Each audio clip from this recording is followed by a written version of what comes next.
Alright YouTube, so I bought this stuff off of Amazon. It's pretty highly rated.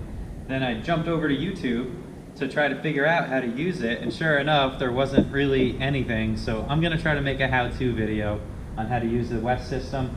So what I need to do on this jet boat is, it used to have an exhaust outlet, 2 of them, and I'm not going to do that. The headers are going to come up and out, so I need to fill these holes so the boat doesn't sink.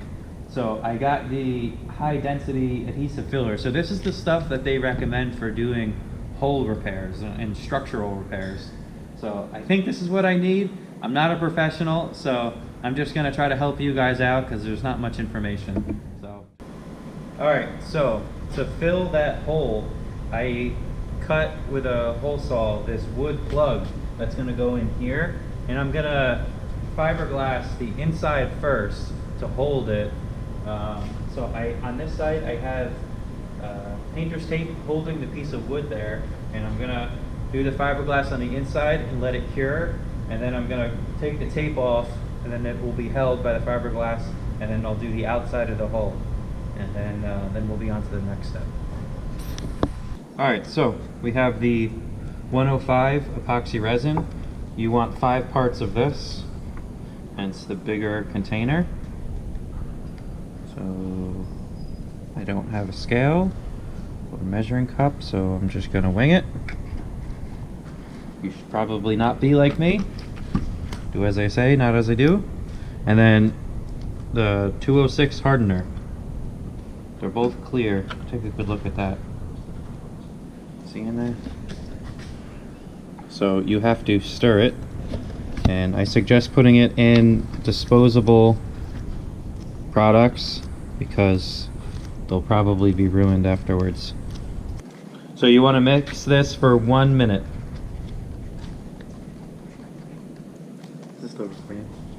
Alright, the nice thing about this West System product is that it doesn't smell. In the past I've had other ones that stink up the whole building. This one's nice, it's not too stinky for those of you who are sensitive to that kind of thing. So I just put my mask on. The next step is to start putting in the 404 high density filler. This stuff is super easy to get airborne. It's like confectioner's powder. You know, like if you sneeze on this, it's not gonna be good. So they don't tell you a ratio on the packaging that you need to do. They just tell you what consistency you're looking for. So in my case, where I'm doing structural repair, you want it to be thicker, like peanut butter. So I'm just going to stir this in. You kind of guess and check. So put some in and stir it. Put some in and stir it. In the past I've had to probably add this about 5 times before you get it as thick as you need it to be. So expect to be here for a couple minutes. Go ahead and stir some in. Okay. If you put it all in at once, it'll just go airborne when you try to stir it. Alright, we have the thicker mixture. More peanut buttery. Very chunky. And a sad puppy crying. So you're going to want to lay this stuff on pretty thick, and then you can kind of shape it.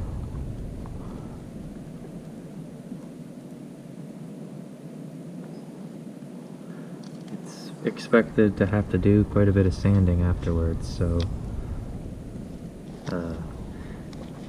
don't skimp out. Are we going on this part too? Yeah, spread it out a little bit, that way you can blend the surfaces. Okay, we've used up all of our fiberglass. This needs to dry for a few hours.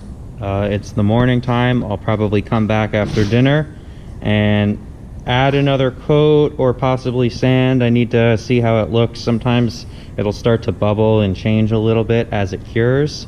So I'll just have to determine what needs to be done next after dinner.